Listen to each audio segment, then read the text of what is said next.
सरल आत्मा सरल मना सद्गुरु वर्या श्री अजय कुमारी जी महाराज साहब, श्रमणी गौरव प्रज्ञा ज्योति प्रवचन प्रभाविका डॉक्टर गुरामी श्री शिवाजी महाराज साहब की पावन पवित्र चरण कमलों में कोटि कोटि वंदन। आज की प्रातःकालीन प्रवचन सभा में आप सबका हार्दिक स्वागत है, हार्दिक अभिनंदन है। गुरु कृपा से आपके समक्ष हमारे 23वें तीर्थंकर प्रभु पार्श्वनाथ की जीवन कथा को आप श्रवण कर रही हैं। पूर्व में आपने सुना कि किस प्रकार मरुभूति के भव में प्रभु की आत्मा ने सम्यक की प्राप्ति की। उनका बड़ा भाई कमठ उनका वैरी बना। किस प्रकार कमठ नरक में जाता रहा और मरुभूमि से लोगों की यात्रा करते रहे। इस प्रकार 9 भवों की श्रृंखला चलती रही। 9वें भव के अंदर प्रभु पास बनने वाली आत्मा 10वें देवलोक के अंदर गई। 10वां भव वाराणसी नगरी के अंदर राजा अश्वसेन व माता पद्मामा देवी के घर के अंदर उनका जन्म हुआ। मात्र 8 वर्ष की भी उम्र थी। उस समय राजकुमार पाश ने नाग नागिन का उद्धार किया, उनको मरने से बचाया, नकार मंत्र सुनाकर उनकी गति सुगति कराई। वो धर्मेंद्र देव व पद्मावती मां बनी। कल आपने श्रवण किया था कि किस प्रकार प्रभु ने दीक्षा ग्रहण की। उनके पिताजी ने, देवताओं ने प्रभु का दीक्षा महोत्सव मनाया, दीक्षा कल्याणक मनाया और दीक्षा होते ही कौन सा ज्ञान हो जाता है? चौथा मन ज्ञान प्रभु को हो गया। दीक्षा लेने के बाद साधना कर रहे हैं और साधना करते करते को नाम हो जाता कमठ मेघमाली, जिसका प्रभु को देखते ही पूर्व जन्म का वैर जागृत हो गया। और किस प्रकार कितने भयंकर भयंकर प्रभु को क्या दिए? कष्ट दिए कि किस प्रकार ये अपनी साधना को, ये अपने ध्यान को, ये अपने तप को क्या कर दे? खंडित कर दे और मैं क्या हो जाऊं? विजयी हो जाऊं। परंतु हमेशा धर्म की क्या होती है? जीत होती है। धर्म के आगे अधर्म हार जाता है। धर्मेंद्र ने और पद्मावती देवी ने किस प्रकार मेघमाली को प्रताड़ा, उन्हें बताया कि तू क्या कर रहा है और कर्मों का बंधन कर रहा है। उनको समझाया, कुछ प्यार से भी, कुछ डांट से भी। और उस मेघमाली को अपनी गलती का क्या हुआ? पश्चाताप हुआ। उसने संकल्प किया कि अब आगे से मैं प्रभु को क्या नहीं पहुंचाऊंगा, कष्ट नहीं पहुंचाऊंगा। आपने श्रवण किया था कि जो प्रभु पार्श्वनाथ थे, उनकी साधना का काल यानी कि दीक्षा लेने के 83 दिन तक प्रभु निरंतर क्या करते रहे? साधना करते रहे। यानी कि 84वें दिन प्रभु को केवल ज्ञान, केवल दर्शन की क्या होती है? प्राप्ति होती है। भगवान महावीर को दीक्षा लेने के बाद कितने वर्ष के बाद केवल ज्ञान हुआ था? 12.5 वर्षों के बाद। और यहाँ प्रभु पार्श्व को 83 दिन रात्रि व्यतीत हुए थे। उनके भीतर इतना संभाव आ गया था कि उनके पूरे शरीर के आंख प्रदेश पूरी तरह निर्मल हो गए थे।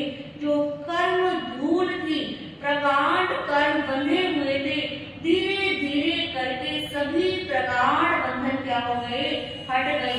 जो उनकी आत्मा थी वो स्फटिक की तरह क्या हो गई? सुंदर हो गई, चमक रही थी। और प्रभु विहार करते करते वाराणसी नगरी के आश्रम पद उद्यान में पधारे और घाटकी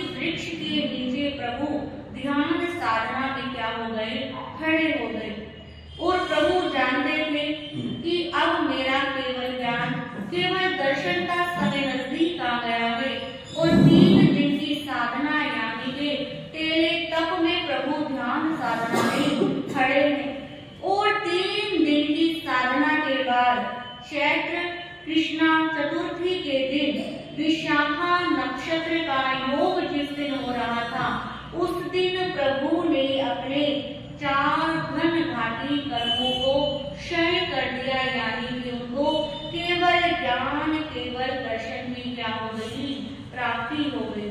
तो कि केवल ज्ञान कौन सा ज्ञान है? 5वां ज्ञान, संपूर्ण ज्ञान।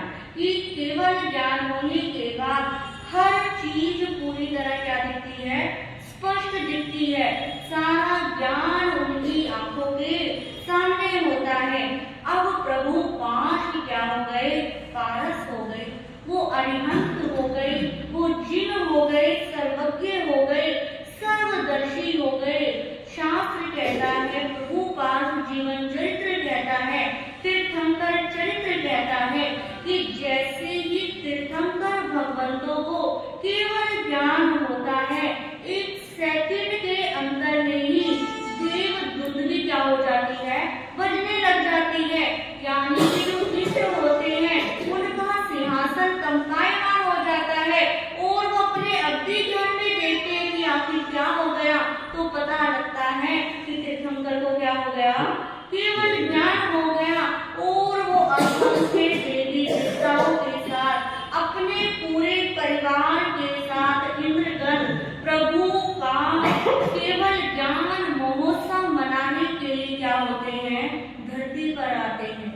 और जैसे ही धरती पर आने के लिए तैयार होते हैं, जो देवताओं की सभा का हेड क्षत्रेंद्र देव होते हैं, वो दूसरे कुबेर देवों को आज्ञा देते हैं कि प्रभु को क्या हो गया है, केवल ज्ञान केवल दर्शन की प्राप्ति हो गई है।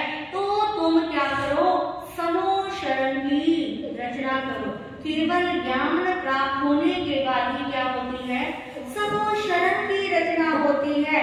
और एक क्षण के अंदर ही जो कुबेर होते हैं वो समूह शरण को क्या कर देते हैं, बना देते हैं। अब जो समूह शरण बनता है, शास्त्र कहते हैं समूह शरण की रचना पृथ्वी से 1 हाथ ऊपर। जो समूह शरण होता है वो धरती को क्या नहीं करता, टच नहीं करता। धरती से 1 हाथ ऊपर, यानी कि धरती से कोई कनेक्शन नहीं। और चारों दिशाओं के अंदर कुबेर क्या करते हैं, 20-20 हजार क्या बना देते हैं, सीढ़ियां बना देते हैं। इतनी थोड़ी ऊंची ऊंची क्या होती है, सीढ़ियां होती हैं। और शास्त्र कहता है उन सीढ़ियों का, उन समूह शरण का ही चमत्कार होता है कि जितने भी मनुष्य होते हैं, त्रियंत्र होते हैं, कोई बाल होता है, वृद्ध होता है, अंधा होता है, रमणा होता है, वो अंतर मूर्त के अंदर ही, यानी कि अंतर समझते हो कितना, 48 मिनट के अंदर 20,000 सीढ़ियां क्या कर देते हैं, क्रॉस करके ऊपर पहुंच जाते हैं। क्या हम चल सकते हैं? आज के समय में इतनी बड़ी बड़ी मल्टी स्टोरी हो गई है, कोई चढ़ने के लिए कह रहे तो पहले तो क्या हो जाएगा, दिल से कहेगा हाय कैसे चढ़ेंगे, सांस फूल जाएगा, कैसे होगा कैसे होगा। और इस समूह शरण की क्या होता है, ये प्रभु का इतना दिव्य प्रभाव होता है कि 20,000 सीढ़ियां एक रोगी व्यक्ति, एक वृद्ध व्यक्ति की क्या कर लेता है, अंतर मूर्त के अंदर और सहज में ही क्या कर लेता है, ऊपर पहुंच जाता है। जहां पर समूह शरण की रचना होती है उस स्थान से 100 कोस दूरी तक अकाल नहीं पड़ता। अकाल यानी कि कोई अकाल जैसी स्थिति की कहीं पर कोई दुर्घटना नहीं होती है। वहां पर धन धान्य की हर चीज की पूरी तरह क्या रहती है, पूरी भरपूर मात्रा में रहती है। और जो हिंसक प्राणी होता है वो अपनी हिंसा को क्या कर देता है, छोड़ देता है। समूह शरण के अंदर जन्म जात वैर किसका होता है, सर्प और नेवले का, कुत्ते और बिल्ली का। जिसका जन्म जात वैर होता है, प्रभु के समूह शरण में पहुंचते ही क्या हो जाता है, समाप्त हो जाता है। आपस में किसको कितना मर्जी क्या हो, मिसअंडरस्टैंडिंग हो, परंतु जैसे ही मनुष्य भी प्रभु के समूह शरण में पहुंचता है वो पूरी तरह क्या हो जाता है, शांत हो जाता है। जैसे कभी आप घर छोड़कर के आते हो, स्थानक में आते हो तो क्या लगता है, बड़ा अच्छा लगता है। कई व्यक्ति के मुंह से भी निकल जाता है कि यहाँ पर तो क्या है, बड़ी शांति है, यहाँ आकर तो क्या लग रहा है, बड़ा अच्छा लग रहा है। तो ये धर्म स्थान का क्या होता है, महत्व होता है, एक अपना आभा मंडल होता है। उसी प्रकार समूह शरण का ऐसी वाइब्स होती है कि सबके जितने भी बुरे विचार हैं वो विचार बुरी तरह क्या हो जाते हैं, शांत हो जाते हैं। और भगवान के आजू बाजू लक्ष्मी माता और सरस्वती माँ क्या होती हैं, विराजमान होती हैं। और जब समूह शरण की रचना होती है उस समय के अंदर 6 ऋतुओं के फल फूल क्या हो जाते हैं, अपने आप उग जाते हैं। असंख्य देवी देवता, आप कल्पना करो कि कितना सुंदर क्या हो रहा होगा, उस समय का माहौल होता होगा। इतनी ऐसी सुंदर रचना करते हैं कि छोटे छोटे पहाड़ बना देते हैं, छोटी छोटी क्यारियां बना देते हैं, छोटे छोटे बावड़ियां होते हैं, बगीचे होते हैं, वो सब क्या लगते हैं, बहुत सुंदर लगते हैं। इसी के साथ साथ आपने एक शब्द सुना होगा कि 12 प्रकार की क्या लगती है, परिषदा लगती है। ये 12 प्रकार की परिषदा क्या होती है, इसके अंदर कहते हैं भवनपति देव, बाणव्यंतर देव, ज्योतिष देव और वैमानिक देव। ये 4 प्रकार के क्या हो गए, देव। और इनकी ही 4 प्रकार की क्या होती है, देवियां होती है। 4 और 4 कितने हो गए, 8 हो गए।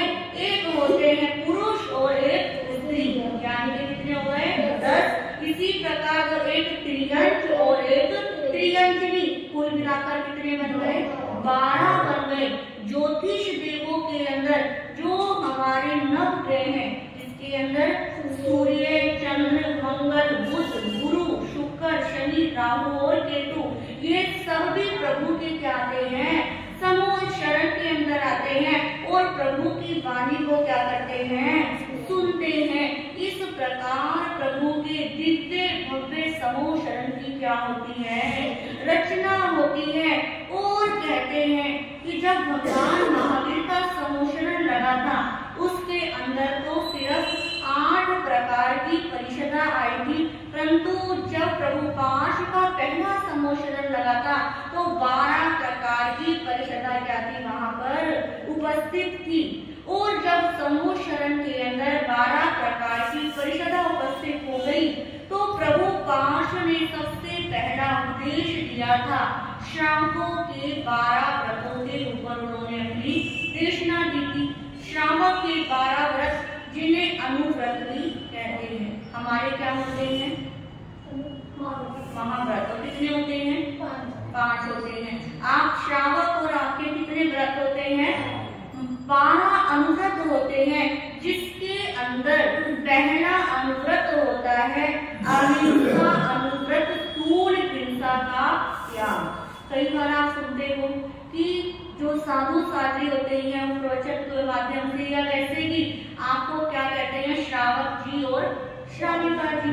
किसे श्रावक श्राविका कहते हैं, जिसने ये 12 प्रकार के अनुव्रतों को धारण किया हुआ हो, 12 प्रकार के नियम लिए हुए हो, कोई व्यक्ति श्रावक और श्राविका कहलाने के क्या है, अधिकारी है।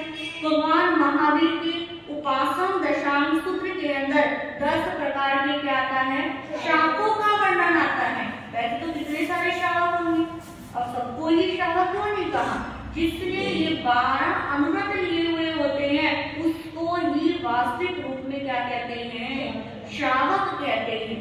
जिसके अंदर पहला व्रत होता है अहिंसा अनुव्रत, यानी कि स्थूल हिंसा का त्याग। कि कोई श्रावक ये नियम ले ले कि मैं अपने हाथों से किसी बड़ी हिंसा नहीं करूंगा, वैसे भी तो नहीं करते हैं, तो इसके अंदर नियम लेने में क्या बुराई है कि अपने हाथ से किसी पश्चेंद्रिय जीव का क्या नहीं करना, वध नहीं करना, किसी का अबॉर्शन होना है, कुछ भी है, तो उसकी हाँ में हाँ नहीं मिलाना। ये नियम तो क्या कर सकते हैं, सहज में ले सकते हैं। फिर दूसरा आता है सत्य अनुव्रत, यानी कि झूठ बोलने का त्याग। अब मन में आ रहा होगा कि झूठ तो हम क्या बोलते हैं, एक दिन के अंदर कितनी बार बोलते हैं। भगवान ने श्रावक के लिए कहा कि आटे में थोड़ा सा नमक डाल दे, इतना झूठ तो क्या हो सकता है, चल सकता है। परंतु आजकल क्या हो रहा है, उल्टा। सच कितना है, नमक जितना, और झूठ कितना है, आटे जितना। कई बार तो लोगों पर विश्वास ही नहीं होता कि सच्ची बात में उनकी क्या लगने लग जाती है, झूठी लगने लग जाती है, और इस तरह प्रेजेंट करते हैं कि ये तो क्या है, सत्य के देवता हैं, राजा हरिश्चंद्र बने हुए हैं। परंतु अपनी आत्मा क्या होती है, जरूर गवाही देते हैं। जब हम झूठ बोलते हैं कि ये बात मैं क्या कर रहा हूँ, झूठ बोल रहा हूँ, तो आप भी संकल्प करें, नियम ले सकते हैं कि ठीक है, व्यापार चलाने के लिए क्या करना पड़ता है, झूठ बोलना पड़ता है। झूठ नहीं बोलोगे तो कमाओगे क्या। परंतु इतना झूठ बोले इतना क्या हो जाए, चल जाए, परंतु सारा ही झूठ बोलना नहीं चाहिए। फिर तीसरा आता है अस्तेय अनुव्रत, यानी कि चोरी करने का त्याग। आप कहोगे ये तो हम करते ही नहीं है, परंतु चोरी के अंदर भी बहुत सारी ऐसी चोरी हो जाती है। छोटी छोटी चोरी होती है, तरकट चोरी होती है, प्रकट चोरी होती है, जो हमसे दिन रात क्या हो जाती है, हो जाती है। जैसे कि किसी की चीज बिना उठाए, बिना पूछे क्या नहीं करना, नहीं लेना। कुछ भी यदि आपको पता है कि उसका सामान है और ये तो मेरा अपना ही है, आपने क्या कर लिया, उसको यूज कर दिया, तो भी चोरी का क्या लगता है, दोष लगता है। कई लोग टैक्स की क्या करते हैं, चोरी करते हैं। कोई बिजली की चोरी करता है, कोई पानी की चोरी करता है, कोई किसी चीज की क्या करता है, चोरी करता है। तो प्रभु ने कहा कि चोरी करना भी क्या होता है, एक प्रकार से महापाप होता है। इसके बाद चौथा अनुव्रत आता है ब्रह्मचर्य अनुव्रत, जिसके अंदर स्वपत्नी और स्वपति पर क्या रखना, संतोष रखना। और पांचवा अनुव्रत आता है अपरिग्रह अनुव्रत। अपरिग्रह अनुव्रत यानी कि धन धान्य, जितनी भी आपके पास घर के अंदर क्या है, वस्तुएं हैं, आपके कपड़े हैं, आपके आभूषण हैं, आपके बर्तन, जो भी यूज में आने वाली चीज है, जितने यूज में आने वाले उतना ही क्या करना, रखना। और जो यूज में नहीं आ रही उसको क्या कर देना, दूसरों को दे देना। परंतु क्या करते हैं, ये भी काम आ जाएगा, आज नहीं आया तो कल आ जाएगा, कल नहीं आया तो परसों आ जाएगा।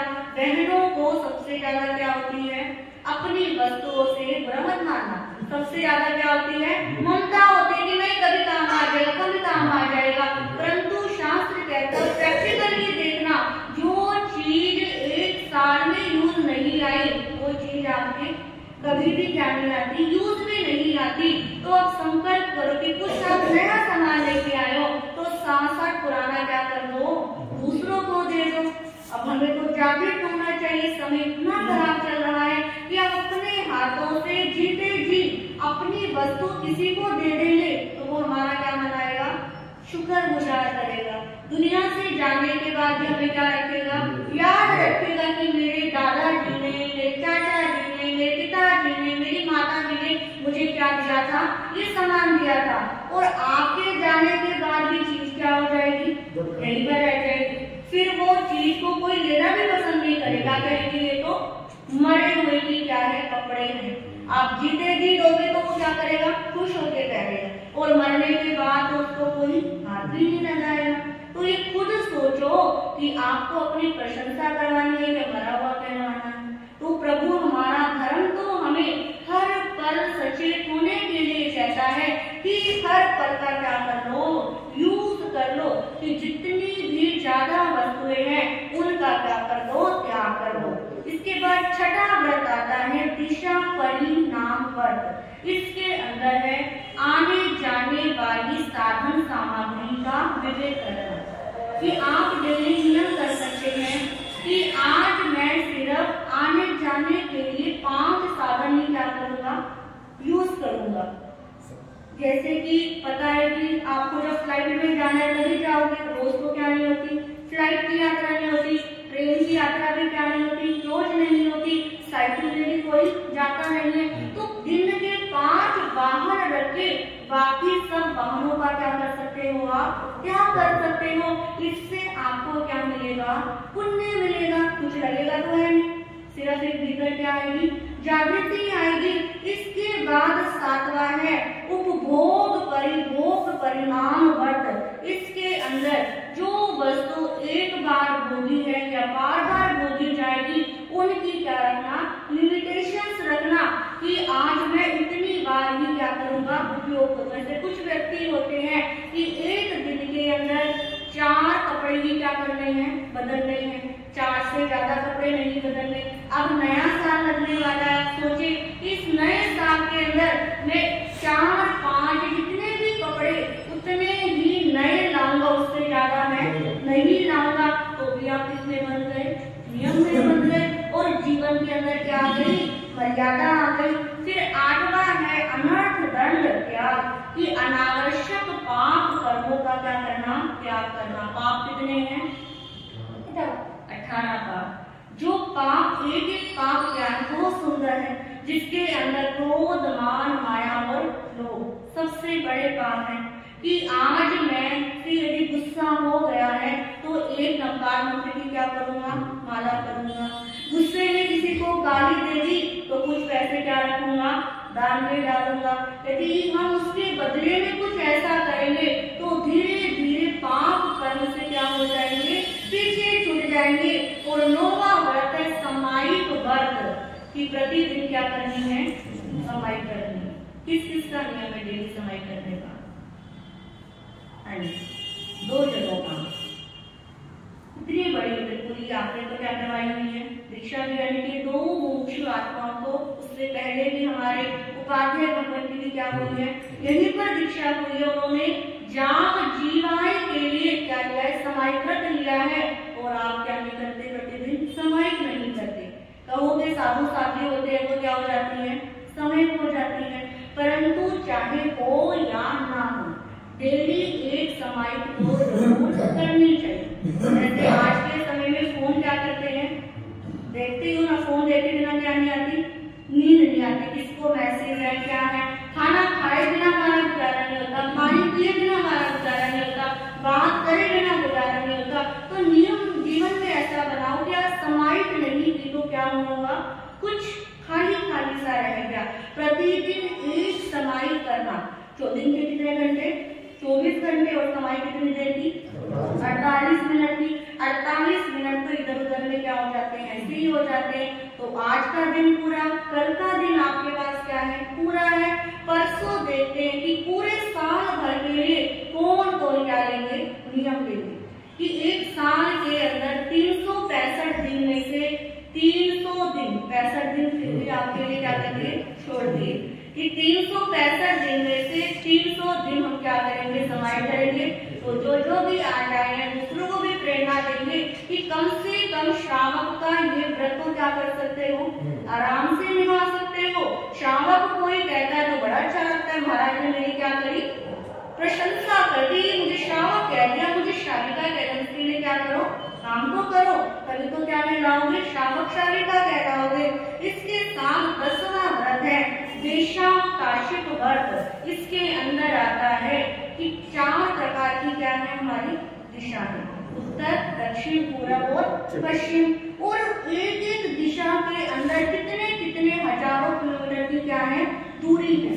तो आप एक नियम बनाओगे, सोचो, संकल्प करो कि 10,000 किलोमीटर से ज्यादा, 20,000 किलोमीटर से ज्यादा मैं क्या नहीं करूंगा, यात्रा नहीं करूंगा इस साल के अंदर। तो जितनी भी और दिशाएं हैं, उन दिशाओं में लगने वाले दोष से हम क्या हो जाएंगे, मुक्त हो जाएंगे। और 11वां व्रत है पोषद व्रत। पोषद यानी कि पोषद कब होती है, संवत्सरी में। और उसमें भी क्या चाहिए, बहुत सारी प्रेरणा चाहिए कि पोषण करनी है, करनी है। परंतु पहले भी हमारे जो श्रावक शालिका होते थे, आपके घर के अंदर भी आपके पिताजी, दादाजी हर पक्षी के अंदर क्या करते थे, पोसो करते थे। कोई बड़ी तिथि होती थी, चातुर्मास उठता था, बैठता था, होली चातुर्मास में क्या करी जाती थी, पोषो की जाती थी। और पोषो आज तो क्या हो गई है, सिर्फ संवत्सरी की रह गई है। परंतु शास्त्र कहता है कि जब भी समय लगे हमें पोषण करने का क्या रखना चाहिए, भाव रखना चाहिए। इसके साथ 12वां व्रत है अतिथि संविभाग व्रत। इस व्रत का पालन तो क्या करते हो, बहुत अच्छे से करते हो कि चाहे कोई साधु साध्वी है या आपके रिश्तेदार हैं, मिलने वाले हैं, सबकी अच्छे से शुद्ध भाव से उनको क्या करवाते हो, साधु साधियों को भोजन कराते हो। अपने घर में आए हुए रिश्तेदारों को क्या करते हो, भोजन करवाते हो। इस व्रत का पालन तो क्या करता है, हर व्यक्ति करता है। यदि आपने नियम ले रखा है तो सोने में क्या हो जाएगा, सुहागा हो जाएगा कि प्रतिदिन मैं अपने हाथ से किसी ना किसी को क्या करूंगा, कुछ दूंगा ही दूंगा।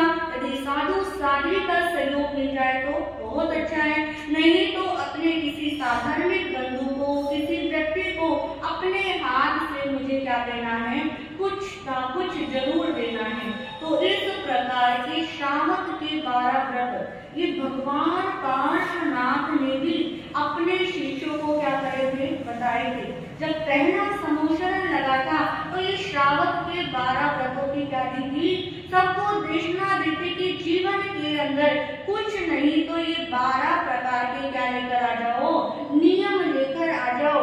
और उस प्रभु के कहनी देशना को सुनकर महाराजा अश्वसेन, महारानी वामा देवी और प्रभु पार्श्व की जो रानी थी प्रभावती, उन्होंने भी क्या ले ली थी, दीक्षा ले ली थी।